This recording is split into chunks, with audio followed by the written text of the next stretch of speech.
এটি হলো সেই ছোট্ট মাহির ঘর, কিন্তু মাহিকে তো কোথাও দেখা যাচ্ছে না। মাহি মনে হয় বাইরেই কোথাও আছে। তাহলে চলো বন্ধুরা, দেখা যাক মাহি কখন ঘরে আসে।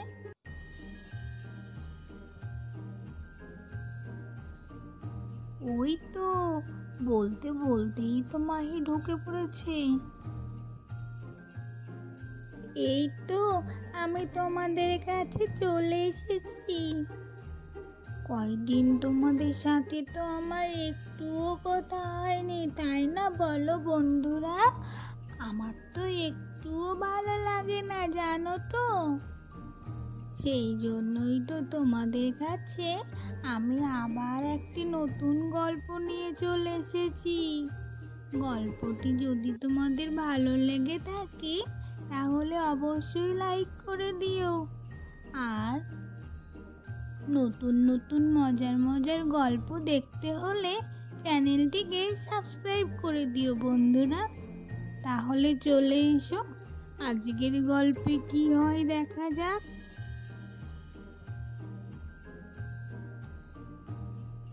বাড়িতে তো বৌমারা নেই।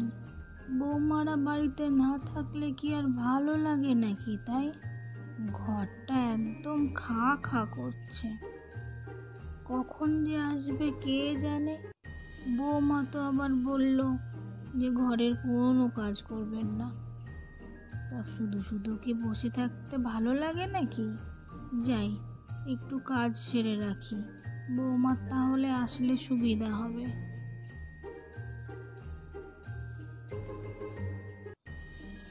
ঠাম্মি, ও ঠাম্মি, ঠাম্মি গো, তুমি কোথায় গেলে ঠাম্মি? এই দেখো ঠাম্মি, আমরা চলে এসেছি। কি ভিড় বাবুলালের দোকানে, জানো তো? কই গো ঠাম্মি, কোথায় গেলে তুমি? তাড়াতাড়ি আমাদের কাছে এসো না। দেখো দেখো, তোমার জন্য কি এনেছি আমরা। কি ব্যাপার মাহি, এসেই দেখছি চেঁচামেচি শুরু করে দিয়েছিস।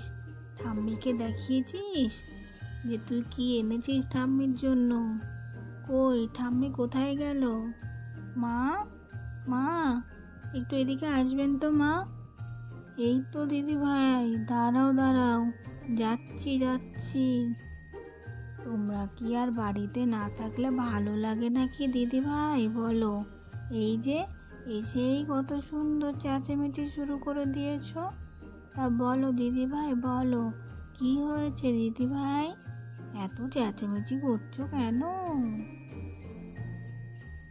ও ঠাম্মি, শোনো তাহলে, বাবুলালের দোকানে জানো তো ঠাম্মি, কি ভিড়, কিন্তু আমরা ওই ভিড়ের মধ্যেই তোমার জন্য সব থেকে ভালো কৌটো বেছে বেছে নিয়ে চলে এসেছি, তাই না বলো মা?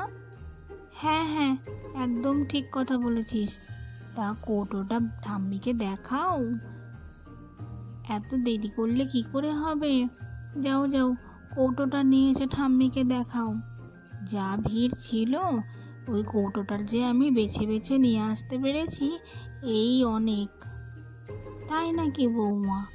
এত ভিড়, তা আবার চলে আসলেই পারতে, না হয় অন্য দিন যেতে। কি দরকার ছিল এত ভিড়ের মধ্যে যাওয়ার? তুমি কি যে বলো না ঠাম্মি, তোমার জন্য কৌটো না আনলে কি হয়? দাঁড়াও দাঁড়াও, আমি তোমার কৌটোটা আনছি, দাঁড়াও। মা, কৌটোটা তুমি কোথায় রেখেছো গো? আমি তো কই দেখতে পেলাম না কৌটোটা। কি করব বলো, কৌটো তুমি দেখতে পাবে কি করে? আসার সময় যে তুমি ওই কাদার মধ্যে কৌটোটা হাত থেকে ফেলে দিলে, সেই জন্যই তো আমি কলপাট থেকে ধুয়ে নিয়ে এসে ওই বারান্দার দিকে রাখলাম। যাও, কৌটোটা আস্তে আস্তে করে নিয়ে এসো, আবার ফেলে দিও না কিন্তু, ঠিক আছে তো? হ্যাঁ হ্যাঁ মা, ঠিক আছে, আমি আর একটুও ফেলবো না, খুব সাবধানে নিয়ে আসবো। দাঁড়াও নিয়ে আসছি আমি।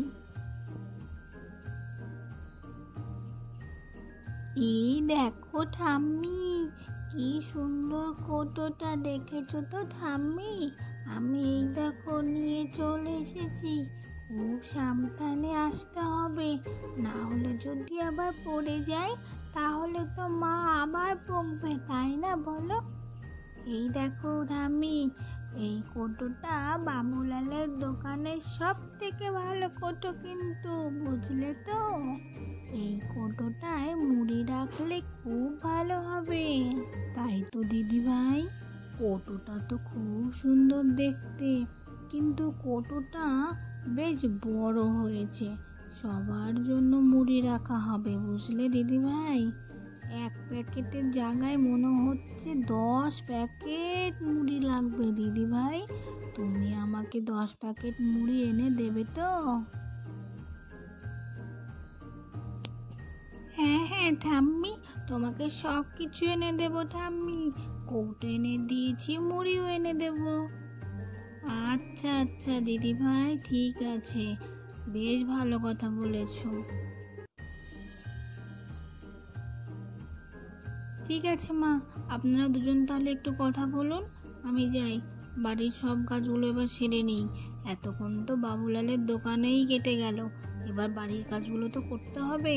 রান্না বান্নাটা করে নিই তাড়াতাড়ি করে, না হলে আবার কি খাওয়া দাওয়া হবে তা কে জানে।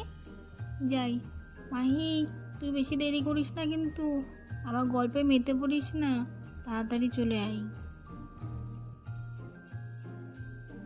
হ্যাঁ হ্যাঁ ঠিক আছে মা, ঠিক আছে, যাও যাও। যাও দিদি ভাই, এবার তুমিও পড়তে বসো, আমিও যাই।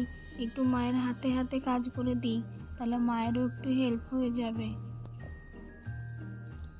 তাহলে বন্ধুরা, আজকের গল্প তোমাদের কেমন লেগেছে? আজকের গল্প যদি তোমাদের ভালো লেগে থাকে তাহলে অবশ্যই একটি লাইক করে দিও। আর যদি এরকম গল্প তোমরা আবারও দেখতে চাও তাহলে আমাদের এই চ্যানেলটিকে সাবস্ক্রাইব করে দিও বন্ধুরা। আমরা আবার খুব তাড়াতাড়ি তোমাদের জন্য নতুন নতুন গল্প নিয়ে চলে আসব। আজকের মতো টাটা বন্ধুরা।